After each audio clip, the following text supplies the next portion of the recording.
cross gets away a little bit. 3 wide when they come off turn 4. This is the finish these fans came and stayed for.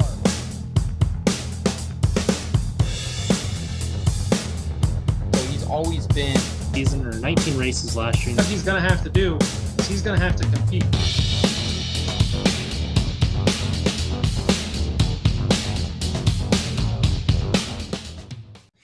All right, and welcome in to the Backroad In Between Media's Fantasy NASCAR YouTube series.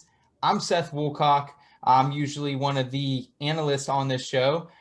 Today, missing MIA is Elliot Hicks. He's our normal host for the show. He's down in the old Carolinas getting hitched this week. So congrats to Elliot and Miss Fry down there. Big time for them. Joining me, as usual, is my accomplice, my boy, Jared. You can find him on the Twitter bird at PKJared9. And today we got a little bit something different for you guys down the back road. We have the left turn cult. We have Jacob Lewis and Coop Watson from one of the really rising fantasy NASCAR or just NASCAR podcasts in general out there in the community these days. Boys, what's going on tonight? What's up, my man? Chilling, man. That's pretty much it. Chilling like a villain.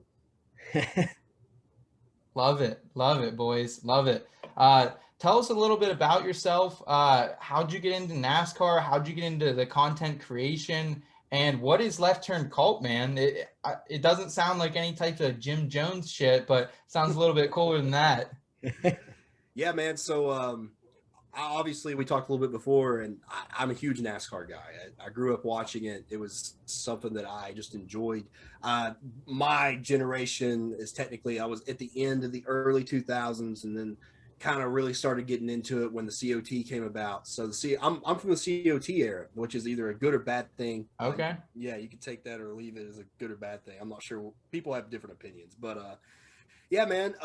My dad was just a huge fan, and like my mom was pregnant in '97 at the Knott Bristol race. I was in the womb. That was technically my first race, and then ever since then I've been hugely into NASCAR. And then Cody, which is on tour right now with the Garage Guys. Me and him started talking. We actually filmed a movie with each other that premiered in theaters. It's on Amazon Prime. It's called The Branded. The girl I was dating at the time connected us, and she said that, you know, this guy's cool, and we met, we hit it off, and he told me that he used to be a Ricky Rudd fan, and I was like, oh shit, that's a nostalgic guy, you know? So I was Yeah. like, this guy's kind of dope. So we premiered the movie. We stayed in touch after that. And one day I'd been sitting on this name, Left Turn Cult, forever. And he messages me on Snapchat, I think. And he's like, we should do a NASCAR podcast. And I was like, bro, absolutely. Let's go do it. And I was like, we've done creative shit in the past. Why not do it again? So we did it. And then me and Cooper's known each other since what, 6th grade? Dude, we were like, what, 10, 11 years old? Maybe 10 or 11. We hit it off early. We were just bros. And we've done some crazy shit together. And like I said, we've known each other forever. And we got together and we were like, hey, let's do this podcast. And we started out, early last year. Of course, COVID hit. And it was an interesting time, and NASCAR was on the rise of popularity. And oh yeah, especially with the NASCAR being inclusive now to everything, and stepping up and doing their part. I was like, this is a good time to get into it. And we've been going strong for over a year, and we keep doing it. Yeah. So actually he brought me on, and I was not a NASCAR guy. I used to be when I was little, because when I was in elementary, middle school, kids around me would always talk about it. So I kind of hopped on the Carl Edwards train. Okay. Carl guy. And then I branched out after I was like, who's the driver I could like? Joey. Stuck out to me instantly because my dad he watched it, so I picked up on Joey, even though the biggest Joe Gibbs hater in the world. I do not like Joe Gibbs whatsoever. But after that, I kind of got out of it. And then Jacob would invite me over. He'd be playing NASCAR games, and I was like, damn, that's kind of fun. So I hopped on. And there used to be a guy I used to watch back in the day. It's We're Gonna Lose, if you've ever heard of him. He's on YouTube and everything. He just plays NASCAR. He's like the griefing guy or whatever. Okay. And he would always get Austin Dillon. He would run that 3-car, and he'd be like, yeah, this is the real 3-car, baby. Dale's nothing. Yeah. So I picked up with Jacob, and I was like, Austin Dillon, that's the man. So I paid a little bit of attention. And then when Jacob brought me on, he's like, hey, do the show. And I was like, all right, I guess I'll start watching. Austin Dillon just grew for me from there. And then now I'm to the point where NASCAR is literally up there with like football. Like, Yeah, I care so much about NASCAR right now. that's awesome. No, I appreciate your guys' stories. It's great to hear just the backstory to Left Turn Cult. You guys have definitely been one of the rising podcasts in the NASCAR industry. So we're very privileged and thankful to have you guys on. Jared and I, for our audience, we've never really shared this story, but funny story how I actually met Jared. I walk in, I was the new kid. I think I was about 16, 17 years old. Walk into chemistry class, my first class in this new school. I sit next to Jared. Jared, what was the first thing you said to me, man? I can't even remember, but it was something hilarious. I was like, your last name's Woolcock. First thing I ever said, and he was like, he's wearing his glasses and everything. I'm like, this kid's gonna be in our class. Like, come on. That's good. That's fun. But, yeah, it was awesome, man. Later down the road, Jared and I kicked it off. Just our love for football, our love for NASCAR really came back together in the forefront. Jared brought me into his fantasy NASCAR league, something he does on the side, which is super awesome.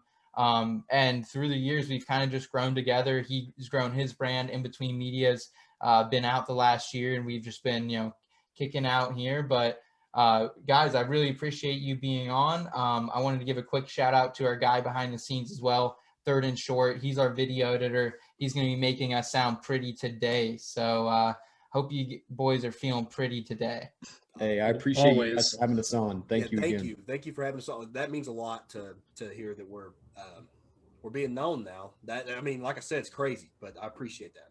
I appreciate it a lot. We'd love to return the favor and get you boys on one episode too. We'd love to just get you in our brand so that way you can kind of let loose. You can do whatever you want because we don't care on our podcast. You say what you want. You scream, yell, cuss, do whatever you want. We don't care.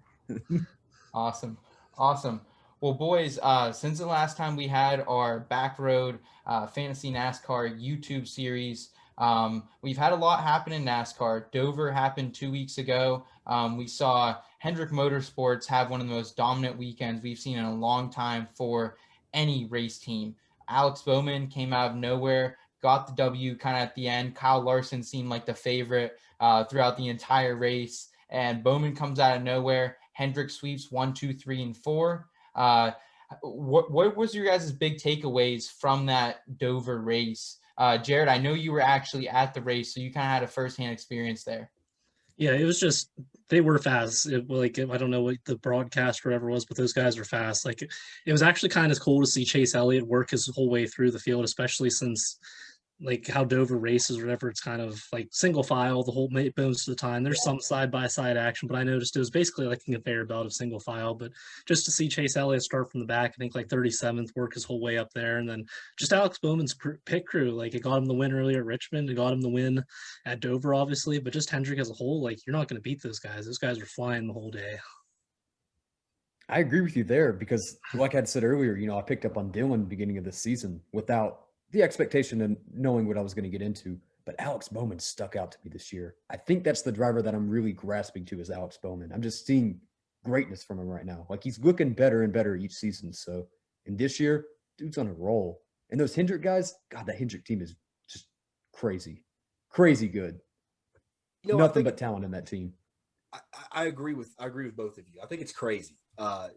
This is the first dominant Hendrick team that we've had in a long time. I think they're pretty set, with Bowman, Byron, Elliott, of course, and then the other guy, Larson, that has now popped up in.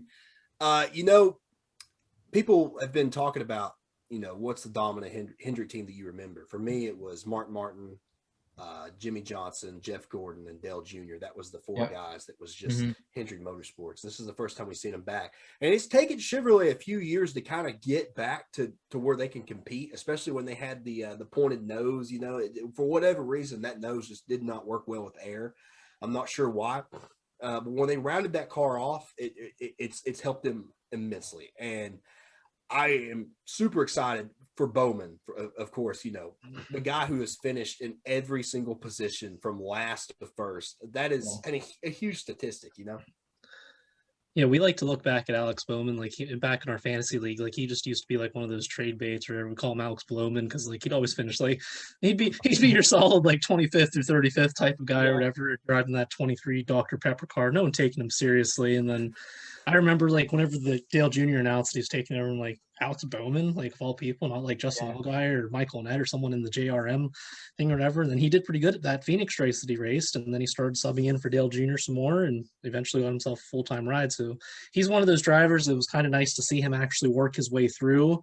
Like nothing against like William Byron or someone, but someone who just like gets a ride, like just 1 year trucks, 1 year Xfinity, 1 year Cup. Like it was kind of cool just to see that story of him working through all like the lower tier teams, work his way up to like obviously now like your top level team. Yeah. And running that 48 car, right? Like getting the 48 back in victory lane, which is something that we haven't seen in a long time. And that's really, really cool. Especially at Dover too. That was cool seeing the 48 win at Dover. Like 48, you go to Dover, the 40, whoever's in the 48 is probably going to win that race. And that was just cool. Just very, very cool to see the 48 doing a victory lane. Like I never got to see Jimmy Johnson race at Dover. That Dover race was only the second time I ever went to Dover. But I always remember growing up, like if Jimmy Johnson didn't win Dover, it wasn't a Dover race. But now that we see the 48 car back at victory lane at Dover, I'm like, well, I guess we're going to get another 10 years of the 48 always winning there. Also continuing Hendrick's dominance, guys, this last week at Circuit of the Americas in Houston, Texas. It was a fun one. A lot of controversy around this race. Coop, you're shaking your head a little bit there, man. Chase Elliott, he comes out with a victory after the race is called early. A lot of crashes down the backstretch due to visibility issues. Martin Truex Jr., Kevin Harvick, some big names suffered. Blaney, a lot of guys suffering down that backstretch. Coop, I'll start with you, man. What was your big takeaway from this, and what can we gauge from going ahead with the NASCAR season and fantasy NASCAR when we get into these types of races? I think the big thing that stuck out to me was Austin Cindric, baby. That dude ran so fucking well. Austin Cindric, Dinger. Those are the two names that stuck out to me. The other one, Michael McDowell. We know Michael McDowell's a good road course racer, but Michael McDowell hung up there for a while. Then you had Joey, you had Kyle Busch, and then Chase squeaked in. Chase was not going to win that race. If they had went the last couple of laps, Chase was not going to win because he was going to run out of fuel. He was going to fall back to the back. You were going to see Kyle Busch get that race, 100%. That's what we would see. If not, Joey could have still hung up there and contended with him. We don't know. That's my big thing is when they stopped it, because they should have stopped it when Cole Custer got in that big wreck. Yeah, Harvick got in the big wreck. Bubba, poor Bubba, man. Like, sad to see. Like, the dude just can't catch a break. He's got a terrible crew chief. Like, he was so mad, man. He wouldn't even talk to the cameras afterwards. Exactly. Which, I mean, you should talk to the camera at least. Everyone did. Sure. I mean, Harvick, he voiced his opinion. Jacob, who was the big one that stuck out? That voiced his opinion he was going to get fined. I think Kevin Harvick supposedly maybe getting fined for speaking the truth. I'm not sure. And then literally speaking the truth. Reddick said something too. Reddick did say something. There was a lot of people that had an opinion to say, yeah. Which is weird because the ones that didn't were Chase, Joey, and someone else. Someone else didn't. They were like, "Oh, we're fine. We're fine with the delay, or we're fine with the stoppage. It's perfect." Of course, Chase is going to say that. I mean, you got the win. Now you got playoff points. You're in contention for something now. I think it's more of like I think the drivers don't say as much as they can because they're afraid to get fined. Like I think like Denny Hamlin got fined way back for saying something. And like I think it's one of those things too. Like they don't probably announce it, but they might have like secret fines or something that I remember reading somewhere. But that's why you probably don't hear a lot of drivers commenting on like the next gen car besides like just positive comments. Like I remember all those testing or whatever. There's like no really negative comments. It was all like this car's awesome. I can't wait to race this or whatever.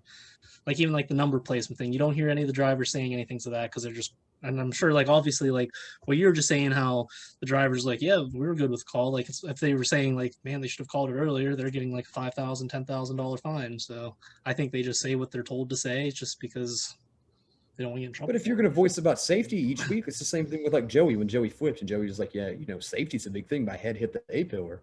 Mm-hmm. Like, you want to voice about safety. And it was bad. We saw it in the Harvick. I'm not driving in that. Dude, if I go in my car and I go down the road, the interstate's starting to pour rain, I'm pulling up on the side of the road because I'm not going to risk something. It's the same thing there. Yeah, and those guys had that long straightaway there that they couldn't even And they're see. hitting what, 180 miles an hour, Yeah. 200 miles an Yeah. hour, like right about, like Yeah, you're then- flying. Then your spotters can't see anything because, like Harvick said, his crew chief's like, I thought he was checking up or something, but I couldn't Yeah. see for sure. Yeah. That's when it should have got stopped. I get they stopped it because, it was starting to puddle up on the track. You want to call it there, but you could have dried it. Like I told Mhm. Jacob, Bob Pocker said in about 20, 30 minutes, there's going to be a spell where there's no rain. Hmm. You clean up the track, and then you can keep going from there if you wanted to. They called Yeah. it just a little bit early, I think. Hmm. Yeah, there's still like 3 hours of daylight left in Austin, yeah. Texas. Yeah. Like, I'm also not a conspiracist, but if like someone like Chris Buescher or Tyler Reddick was leading, I think they might have waited a little bit longer. 100%. Jacob had mentioned that. I'm glad you brought that up, and that's my point. I'm actually on the episode Sunday. I brought it up there.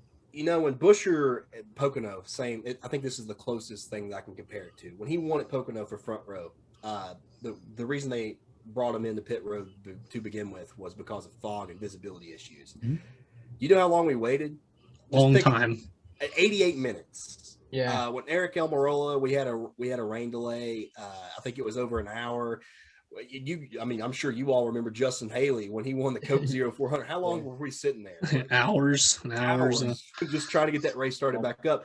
We waited 10 minutes and they called it for Chase. And the people are saying, well, there shouldn't be a conspiracy here. And I'm like, well, you need to call it normal. If they would have waited, like I told them, if they would have waited 45 minutes and gave it a shot, I wouldn't have probably said anything. But that right there is the problem.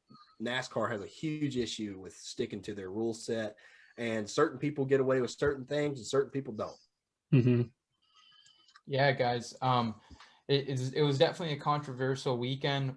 However you want to look at it, should they have been running in the rain to begin with, and should they have let it go on as long as they did, and how they ended it? My big one takeaway from a fantasy NASCAR perspective is on these newer races that we're bringing into the NASCAR season, like Circuit of the Americas. Look out for these Xfinity guys who had a lot of experience on this track, like Ross Chastain. He was up there competing, really using the outside of the track, getting some grip that other people couldn't find.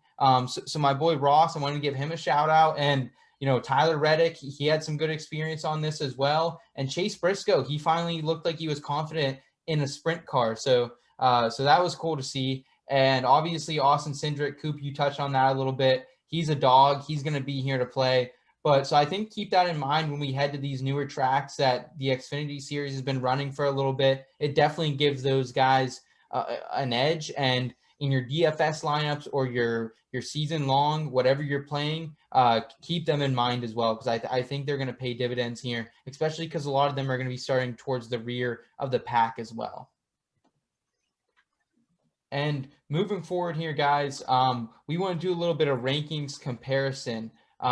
Jared, each and every week, you and I know Elliot joins us with this.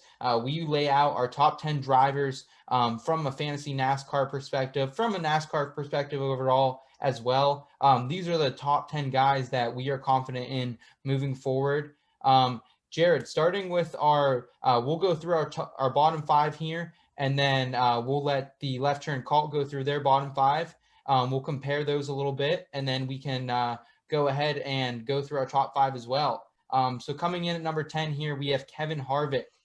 Number 9, Brad Keselowski. Alex Bowman in 8th. Chase Elliott, fresh off the win at Circuit of the Americas, at 7. And Kyle Busch, Jared's guy, at 6. Jacob, you want to go ahead and list off your rankings, man?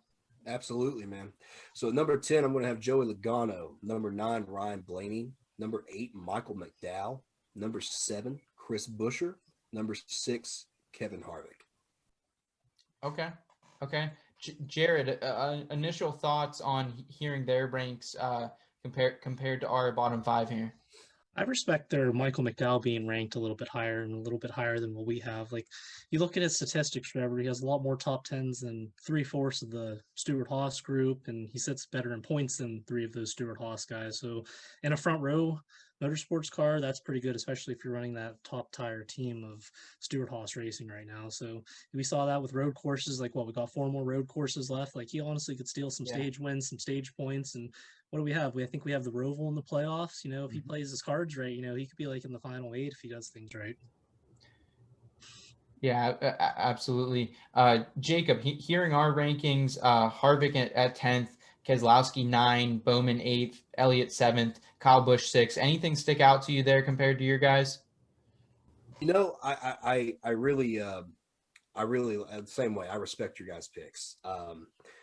Bowman has been having a spectacular season. We just got done talking about him in the 48 car. He's been running up front. He's surprising. He has the most wins at Hendrick right now. I don't think any of us at the beginning of the year would have sit down and said, hey, Bowman's going to be the guy to watch this year. And, most of us would have probably said Chase, right? He's a defending champion. Also, your Harvick pick. Yeah, Kevin Harvick is consistent. I think that was his DNF this year was the first one since 2019. That tells you how much he keeps his nose clean, right? And then Chase Elliott, of course. Keselowski, that was one that I didn't even think about when I made my list. He does have a win this year. I don't know why I've written him off. It might be just a personal thing for me. For sure. But yeah, I mean, he's still running good. He's still got a year left at Penske. I don't know what you guys are thinking about his potential move, but we've been talking about it. Yeah. And then of course, Kyle Busch, got that win, got that dub. Finally, I'm sure that you were ecstatic, right? Like, oh yeah. Yeah. I mean, keeping the streak alive. That's nice to see. Well, even like with me, man, me and Cooper, I'll be honest with you. Am I a big Kyle Busch guy? No, not at all. But I voiced my opinion on that. But can I say that I appreciate his placement in the sport? Hell yeah! And to see him get that win, even I smile. You know what I mean? Mm-hmm. And he's more humble this season. That's the thing we're seeing from him. I don't have an issue with Kyle Busch this year. I think last year was an eye opener. Like, wow, I might not actually be as good as I think that I am, or something like one of those types of deals. Yeah, guys, looking at your rankings, my big takeaway was probably Joey Logano came in at 10th for you guys. He comes in at 5th for us. We can definitely discuss that here a little bit. I actually ranked Joey Logano, and I've been a big, I want to say Logano doubter a little bit. I just, again, he's not really my cup of tea, kind of like your guys' Brad Keselowski. I'm there as well with Keselowski. Just don't see a lot of fun with these Penske guys. But as far as like fantasy NASCAR is concerned, Joey Logano has been super consistent. He seems like he's kind of found his stride a little bit. Jacob, Coop, what are your guys' thoughts with having him coming at 10th and us having him at 5? So there's a reason I put him at 10th, and that's because Penske is not as – I mean, they gain wins every year, but in the past couple of years, we've seen Joey kind of come out with 2 to 3 wins a year, which is still contention, right? But the reason I put him at 10th is because, yeah, he's competitive. Yeah, he's probably going to be in the final 8. That's probably a guaranteed. But we just haven't seen – we've seen him at the dirt race kind of get what it was. But there's been a few races this year that I've seen him running like 18th, 20th, and that's a problem. I have a rule, and my rule personally, I speak this on the podcast. If you're in a top-tier car, you need to be running top 15 every week. Of course, you're going to have those weeks that shit happens, just like with Kyle Busch's plug wire, going out really early. But, he's ran good at some places, and, maybe my list will change here in the next couple of weeks. But for right now, yeah, I'm going to put him low. Awesome. I still stand by it. A couple of weeks ago, I had said that Joey's going to be a 4-win this year. He's for sure getting 4 wins. Where? Not too sure. I just feel Joey's going to pop up come the second half of the season. You give it after the All-Star, you're going to see something different from Joey. So right now at 10, I feel like it's a good place to put him because, like Jacob said, he'll bounce around. He'll be up there, be in the back. So it varies with him, but I feel like he's really going to strap it on come later on that second half. Yeah, the rest of our top 10 rankings moving forward here, Logano at 5, Kyle Larson at 4, William Byron at 3, Denny Hamlin at 2, and Martin Truex Jr. at 1.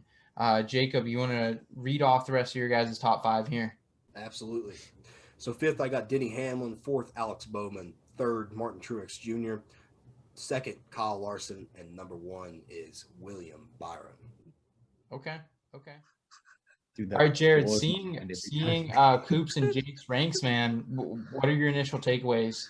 William Byron at number 1. I think that's a pretty good pick to have him there. I think I had him at 2 or 3. I can't remember what I had him, but that dude's just like he's like a for sure in the top 10. Like if you're playing FanDuel or whatever, they always have that top 10 person. Like he's a safe bet to get you a top 10 every single week in and week out.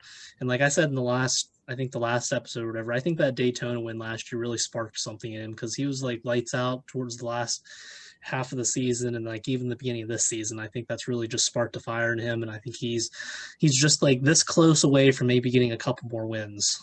Yeah, it's been awesome to follow William Byron a little bit this season. We kind of caught on pretty early. He was on like a top 10 streak 3 or 4 races in, and I had mentioned it, and then it grew and grew substantially, and it just broke this last week at the road course. But I mean, he took all that heavy damage early on and then came back and got 11th. So he was really close to keeping that up. But guys, what is your input here on William Byron? Obviously, you're pretty high on him.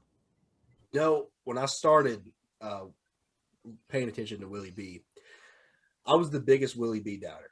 And I'm going to sit here and say that I was wrong. Willie B has came in and been the most consistent car this year. He is always there. He's always in contention for a win. And that right there, being in the top 10 most of the race and finishing top 10s and getting those consistent finishes is what gets you to the playoffs and what makes you a championship driver. I don't think I would have ever said that William Byron was going to be a championship caliber driver probably a year ago, maybe 2 years ago. But he's definitely proven me wrong. I see him as a potential championship 4 driver this year. I agree with you there. And it's just different track after different track. Like each scheme's, I mean, Dover's a good one. Just running in that diamond, it's completely different. And then you go to a road course, then you're going to a super speedway. The dude's just consistent right now. He's on a different level. Yeah, 100%, guys. William Byron's been a lot of fun to watch. This whole Hendricks team is. I think your guys' rankings are pretty on point. As far as Larson, he's definitely been a lot of fun to watch, and Truex has kind of become that closer in the series as well. So love it. Moving forward here in the show, guys, up next is a Horizon forecast.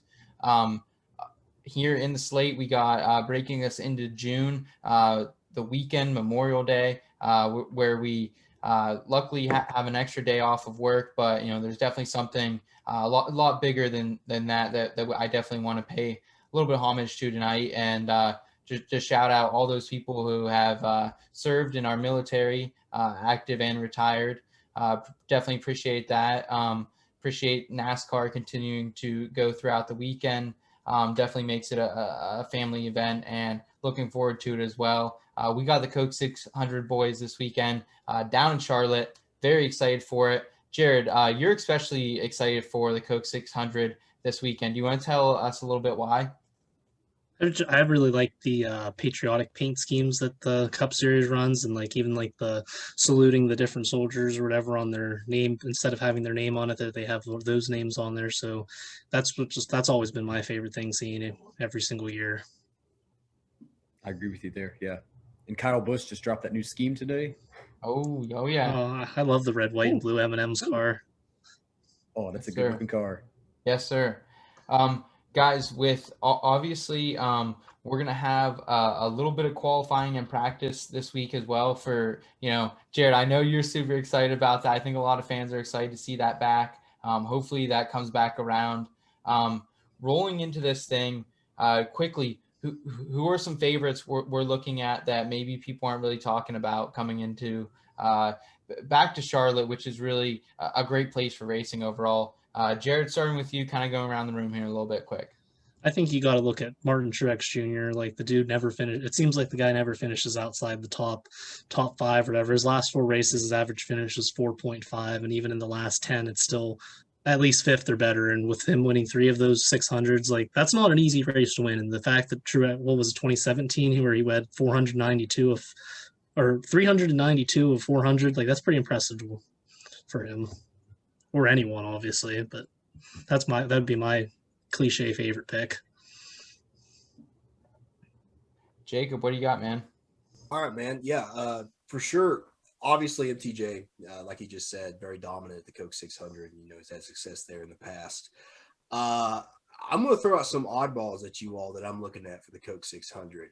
Kurt Busch is number one that I'm going to be. That's Okay. my pick for this week. I think he's going to come with a pretty good finish. We saw CGR kind of be in the top 10 for the first time. Both cars are running decent right before Kurt almost died in between those two cars. Just like that close, man. Yeah. He was that close to disaster. Kurt Busch, I'm going to go ahead and say it. Brad Keselowski, even though I have my opinions about him this year. I think that Brad K, he did it last year. Why couldn't he do it this year again?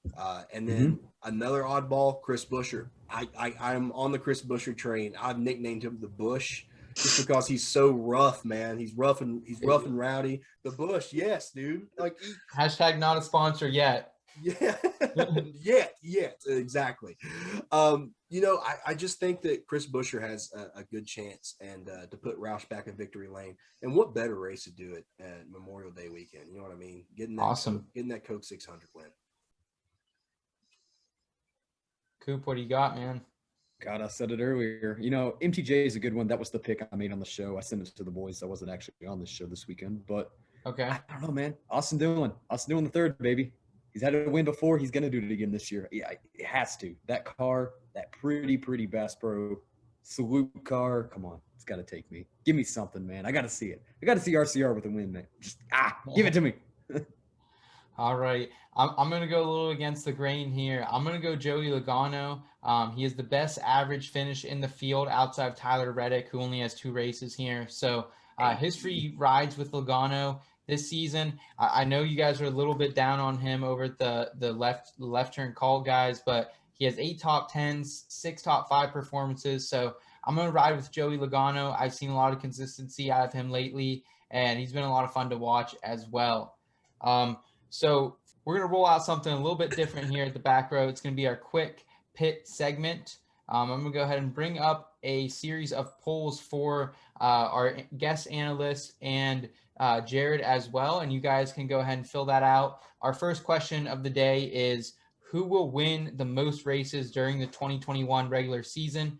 Obviously, Martin Truex, he sits at 3 races won right now.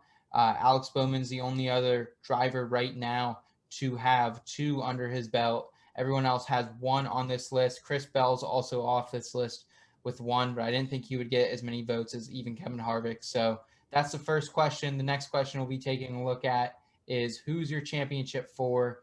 Go ahead and pick multiple of those guys. I'll give you a couple seconds here, and then we'll move forward with the results.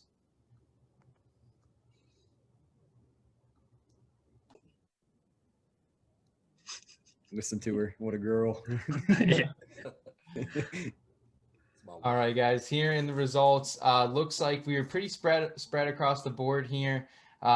Someone had Martin Truex Jr. as the regular season champion, playing the odds there. Joey Logano, a little bit of a dark horse, but I definitely appreciate that. That backs up my analysis from earlier. And then Kevin Harvick out of the dark. Stewart-Haas Racing has not been sharp this season so far. So we'll go around the room. Jacob, starting with you, man. A little bit of a hot take down there.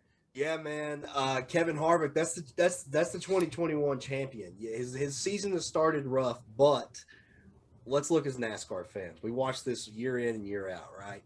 Who's the closer? Kevin Harvick. He's there, he's not there, and all of a sudden he's there. And last year, yeah, he was dominant off the bat. I think Stewart-Haas is in a slump right now. I really do. But I really see Kevin Harvick taking a Tony Stewart approach to this season, coming on strong at the end, winning that championship.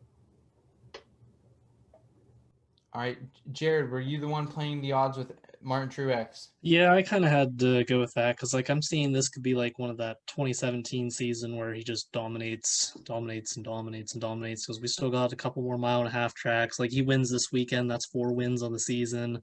So we got another trip to Darlington later this year. So, that's in the playoffs. But anyways, we still it's one of those Truex seasons I think I could see, especially after it was kind of a down year for him last year. I think he's back for vengeance this year. And Coop, you went Joey Logano, man. What do you like long term here for Logano, and what should fantasy NASCAR fans be looking at? That's just short track racing, baby. Joey Logano is going to clinch those short tracks. That's what's coming for it, baby. I'm telling you, Joey's going to get those 4 wins this year. He's got Darlington. That's going to be a lot. Bristol. Night Bristol's going to be that lock for him. I feel like he's going to sweep Bristol this year. So there's 2 that I'm pretty confident with and I'm going to stick with. So, and then coming to the championship, that's the man. That's the man. We gotcha. Moving down the list here, guys, who's going to win who is going to be in the championship for this season? Across the board, it was consensus William Byron. He takes home the cake as the locked and loaded 3 out of 3 votes from you guys. Martin Truex Jr., no surprise there, comes in at 2, tied with Kyle Larson and another Hendricks teammate, Alex Bowman. We have a couple Harvick truthers down there thinking Harvick will also be a lock into this championship 4. Joey Logano, we've talked a little bit about him. I'm going to guess that's Coop's vote that he will be in the championship 4. And I'll round out this discussion, guys. Denny Hamlin, 1 vote for him to be in the championship 4.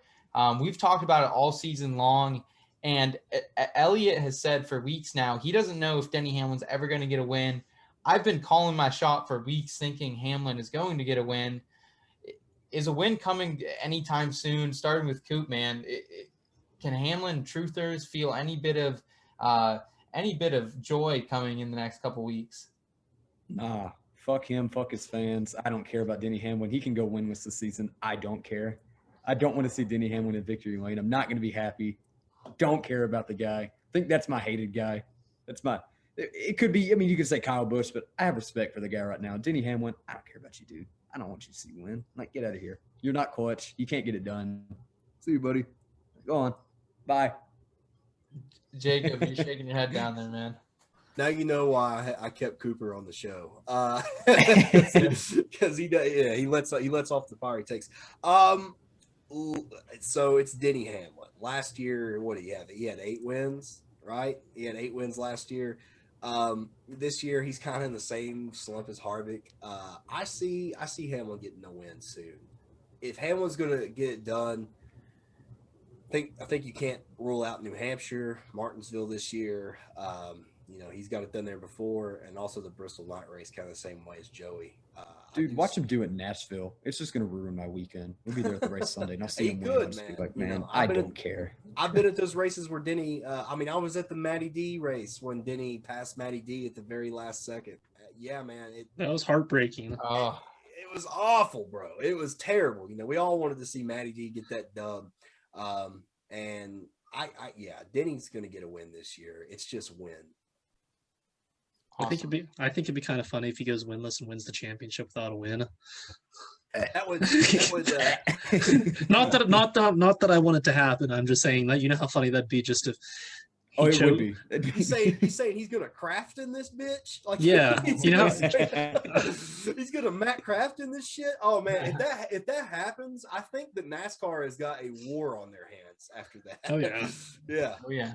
I just think that'd just be the perfect story. Like, hey, he can't win it. He can't win the last race of the year. Like, what? Well, I guess that's just like a big FU. He's just like, haha, Yeah. take it, Yeah. guys. Guess Yeah. what? I got it. Yeah. And I'm just like, no, what are you doing? Got a championship without winning, boys.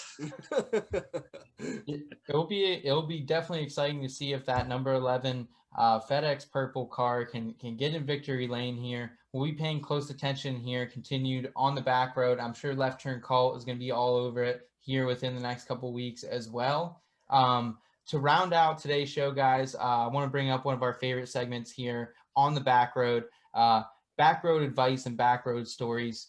Today I want to talk specifically about summertime. It's definitely a great time to be a NASCAR fan, but definitely a little bit of a challenging one as well. A lot of stuff around the house needs done. Definitely just more things going on. Recently, we had some new guidelines set by the CDC. In a lot of cases, we can go maskless now if you're fully vaccinated. So things are getting a little bit back to normal. NASCAR has definitely been a great safety blanket over these, last 14 months or so. Jared, starting with you, man, how this summer can NASCAR fans continue to keep NASCAR, like continue to watch races, but also continue to enjoy some of the other things that we can now enjoy with the nicer weather and getting towards the end of COVID here? think a thing you can do is support your local short tracks on Friday, Saturday nights. That's a big thing that I've recently gotten into the past couple years. I go down to it's not really local, but it's like about a 2-hour drive down to Jennerstown, Pennsylvania, where they have this upcoming weekend's actually the NASCAR Wheel and Modified series. You're going to be there, which I will be going to. So go into your local short tracks Friday, Saturday night, help the speedways, help the drivers there. That's a good way to kick off the weekend. And then you got your race on Sunday. That's how I'm going to be spending my summer. Awesome. Appreciate it, man. Jacob, what do you do during this time, man? It's definitely a crazy time for everyone. I'm sure it's pretty crazy for you down there in Nashville as well. Yeah, man. I'm actually moving away from Nashville. I'm moving back home to East Tennessee. I'm from the Bristol area, just like Okay. is. Okay. We're actually going to set up shop there for the podcast from here on out. That's where we're going to have a studio out that way. We figured why not do it in one of the best racetracks on the schedule, right near Bristol. Awesome. But for the summertime, for me, man, it's more about getting out and just going out and doing stuff, man. I mean, obviously last year was impossible. You really couldn't go out and enjoy yourself. And if you did, you had the mask. There was just that unbearable weight on your shoulders of, if I catch COVID, how bad is this going to suck? And the answer was a lot. Man, like Jared said, go to your local short track. We're actually going to Kingsport Speedway. Me and Cooper are going this Friday. That's our home track. We're going to go there. We're setting up a little bit of I'll give you guys a little bit of insider news. So you guys are familiar with Drive to Survive F1 series on Netflix? Yes, sir. Where they go into the back. We're going in there and we're going to kind of do something like that with short track racers. Okay. Awesome. We're doing an entire season at Kingsport Speedway. And then after that season, we're going to move on to a different short track and we're just going to work our way up and see what we can do. Oh, that's big time. Yeah, man. Like it's something cool that Cody came to me and kind of talked about. I was like, dude, that's a great idea. And Cody's a rock. I mean, let's go ahead and say it. He really is. He comes up with these amazing ideas, and that was my number one. So that's what we'll be doing, working on this summer. We're planning on having it done by next year. It's going to take a long time to get all that footage together, but yeah. Hey, I support you guys. I support that. That's awesome. Heck yeah, thanks, man. Congrats. Appreciate you, man. That's awesome. Coop, summertime, dude. It's crazy. We got barbecues, dog. We got pool parties, bachelor parties, weddings, dog. How do NASCAR fans continue to keep a little bit focused on the season? You're a big football guy like me, so that's just around the corner as well. Yeah, so I mean, I have to touch on what Jared said. Support your local tracks. That's the thing. When I graduated high school, I actually worked at the Kingsport Speedway over in the concessions. So my weekends were spent just out the short track every weekend. I was serving out the food, watching the races, and I'm just excited to be back.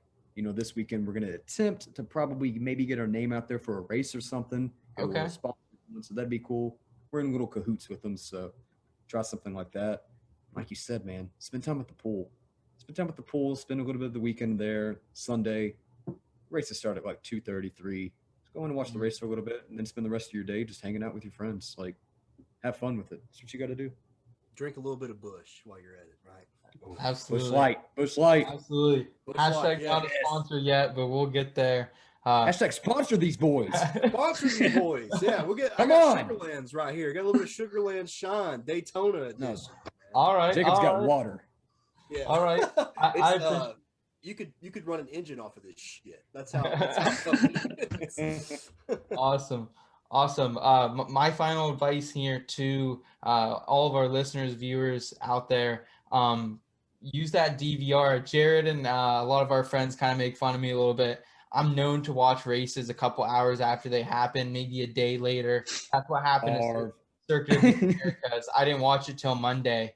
And it happens, but hey, I think it's a great way to watch it back, try to stay off social media a little bit. I did get spoiler that it was Chase Elliott, thanks to Jared attacking the whole fan base on Twitter over the weekend. But regardless, guys, I appreciate you guys joining us tonight. Jacob, Coop, why don't you tell us one more time where we can find you, plug anything you got coming down the barrel? Left Turn Cult on Twitter and Facebook. We do not have Instagram. We have one. and it didn't really work out. Also, you can follow me on Twitter at Jacob Lewis 911. Coop at Coop Watson with like 5 zeros or O's. I don't Four, know. baby. Four O's. 4 O's. 4 Cody O's, is baby. at Natterday Delight. Natterday, just All like right. yeah. And then Parv is who cares? And Who cares? You don't care about Parv. Right? No, Parv's cool. His name is Parv like _00. You can find him on there. Also, if you have any questions about our show, you can email us at lefttturncult@gmail.com. Me and Jared was talking about sponsorship stuff. So we're looking for a sponsor. If you're listening to this and you have an idea, shoot it down the barrel. We like taking topics from our listeners and try to turn them into the show. We like trying to please the fans. It's something that we do. Awesome. Well, I appreciate that, gentlemen. Looking forward to continuing to tune into the Left Turn Cult content. For Jared, for the Left Turn Cult, I am Seth Woolcock, and we'll be back on another episode of the Back Road here, down the barrel. Enjoy a couple more weeks of racing, and we'll be back to you here soon. Take care.